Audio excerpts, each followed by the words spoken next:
These patients are in the community, right? Whether it's CLL patients, lymphoma, follicular patients, DLBCL patients, these frontline, these treatment naive patients are in the community. I mean, they're there for a relapse setting too, but they come to a community center when they're first diagnosed.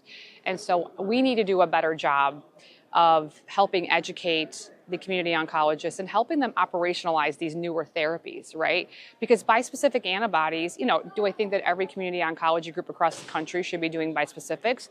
That's not what I'm saying. There's a learning curve, right? But I think we need to do better, not just the academic centers, but, sites like mine, academics that are in community that can help, share some of the tools and the tricks of the trade that have worked at their centers to help empower, educate, and like I said, operationalize and give them the nuts and the bolts on how to do this. Because we want our patients, whether treatment naive, follicular, DLBCL, we want, as these bispecifics are, I'm speaking bispecifics are moved, earlier lines of therapy, right, from third line to now second line to, who knows what next ASH will bring in terms of talking about first line based on what trials going on.